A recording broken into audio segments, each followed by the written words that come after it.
Hello and welcome. Today I wanted to share with you my damage build for the Sister of the Thorn, career for Kerillian. Let's get started. Let's take a look at the talents. First we've got the passive ability, a cluster of radiance, which means you can have a free use of your career skill every minute. The career skill itself is Thornwake. Kerillian conjures the Thorn Wall that hinders enemy movement. The Thorn Wall lasts for 6 seconds. So you slow your enemies and you deal a bit of bleed damage. The other passives are Murder of Spites, deals up to 50% more damage to wounded targets depending on their remaining health. Assistance of Leechlings. Whenever a party member receives temporary health while at full health, Kerillian gains temporary health instead. And attendance of Munifens, all healing received by the party is increased by 25%. The first talent row is, like always, the self-healing talent row. First we've got Weavebound.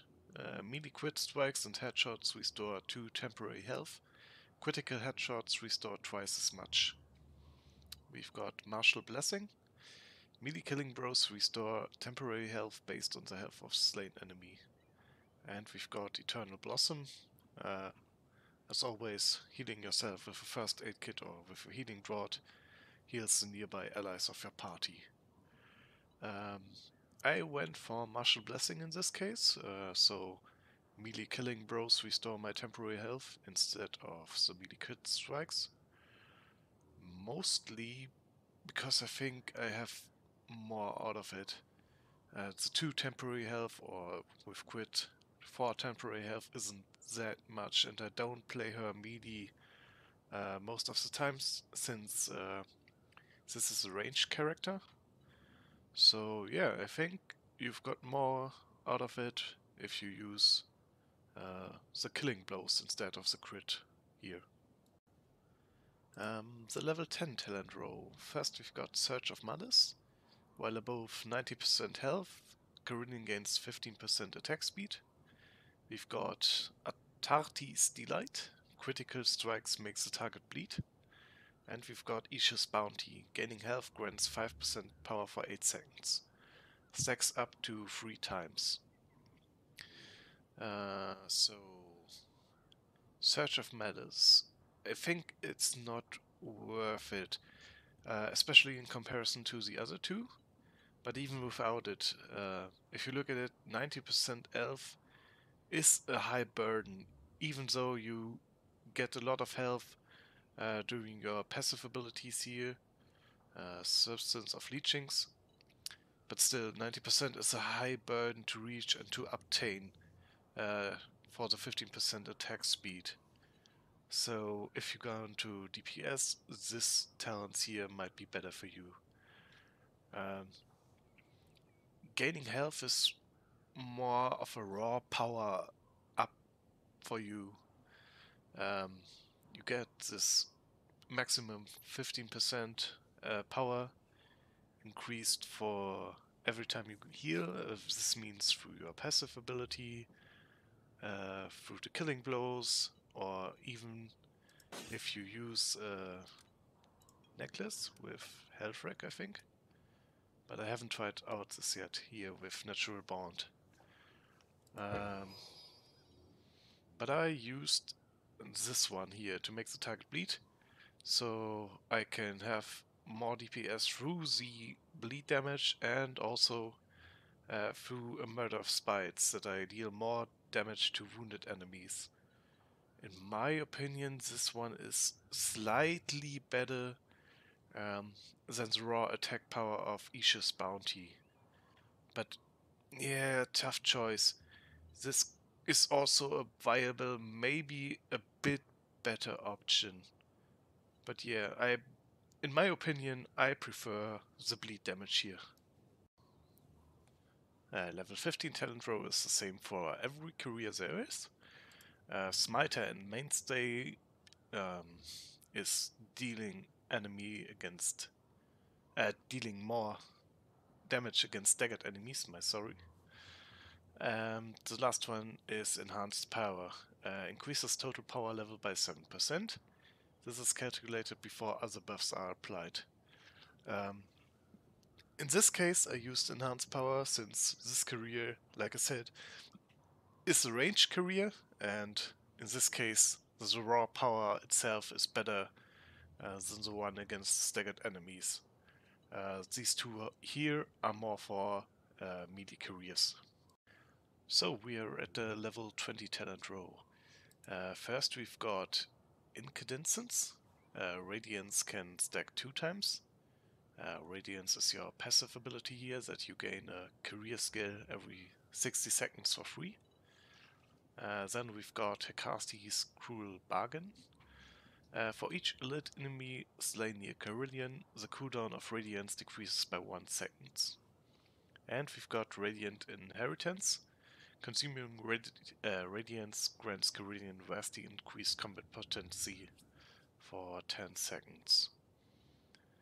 I wouldn't go for this one here, because you need an elite enemy near Kerillian in the first place to trigger it. If you play on higher difficulties, it's very easy to obtain, since there are a lot more elite enemies than on the lower difficulties. But still, it's situational and you can't make profit of it all of the time. The other reason is that the other 2 talents here are way better than this one, even though you play on higher difficulties and you can trigger it more of the time. Stacking up 2 times is really nice, but if you are going for DPS, you almost have to choose this one. The increased combat potency is insane. So to show it up, how it looks like. Number 1 and number 2. And here we go. Look at this. Look at the numbers, look at the attack speed. It's insane how fast you can attack and cleave through your enemies. And yeah, if you are going for DPS, this is your way to go. You can't choose another talent here, in my opinion. The other 2 aren't worth as much as the power of Radiant Inheritance. And we've got the level 25 row. The Pale Queen's Choosing. Every 8 seconds, Kerillian's next range attack consumes no resource and restores 3 permanent health. We've got Mora Hex Doomside. Gain 3 guaranteed crit strikes each time a career skill is used, and we've got Repel.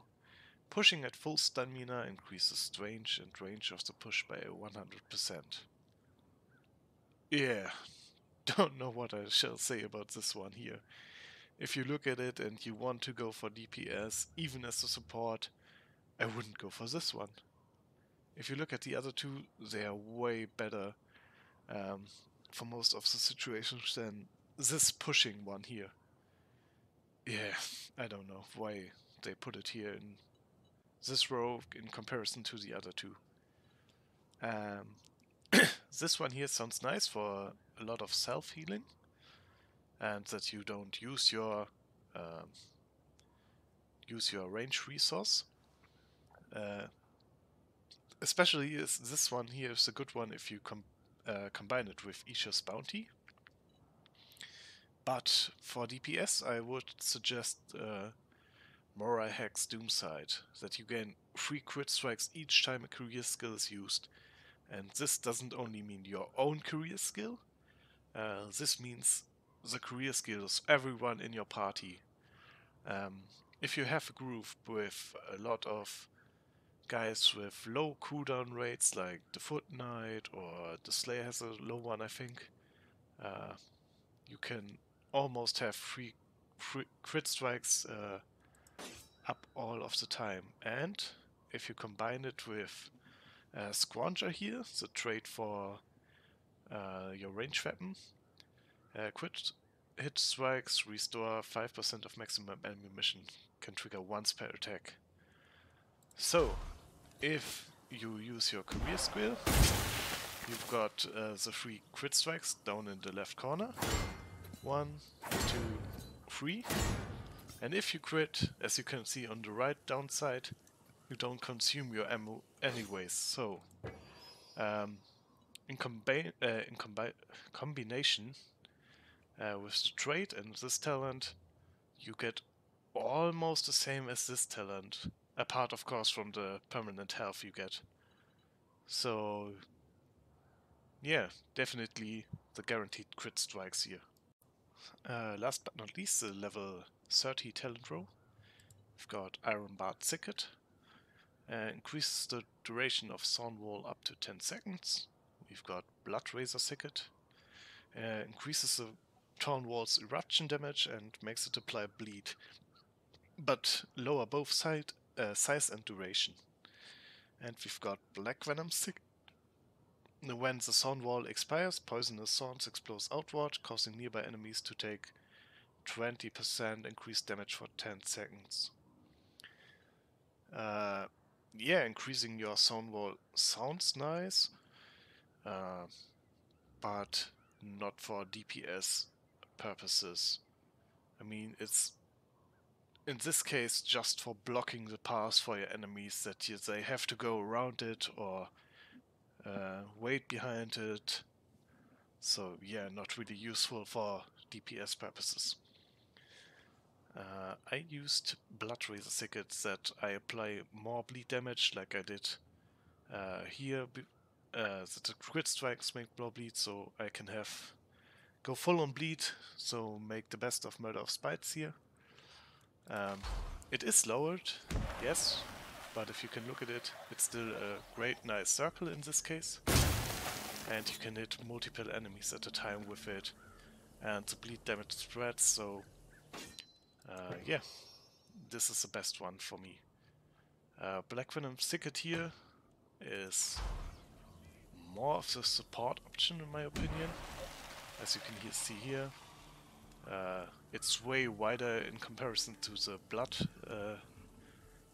bleeding thicket, and yeah, you can use it vertically or horizontally. Yeah, you can still have units, and it lasts longer, and they get more damage. It's more of the support option for the team itself and not for your own DPS, so I would recommend Blood Razor Thicket. In the end, I want to show off an alternative if you want to have more of a support option for her. I would change this one here to this one, so Radiant stacks up to 2 times. Like I said close earlier, using Black Venom Thicket here. And yeah, the rest can stay.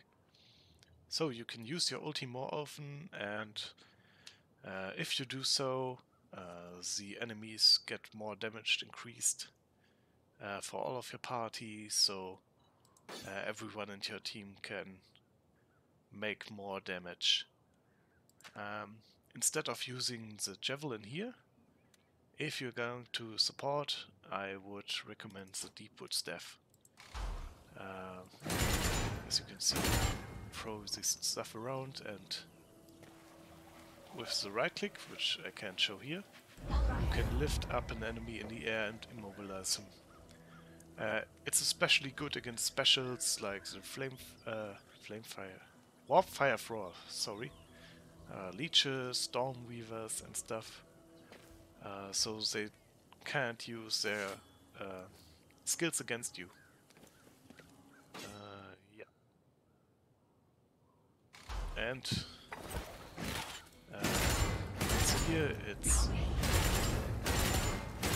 comparable to the Sienna classes. You get overheat, and if you press R, you can vent it. So you have to take care that you don't overheat with this weapon. So, yeah, that's it for today. I hope you enjoyed it. Thank you for watching and have a nice day. See you.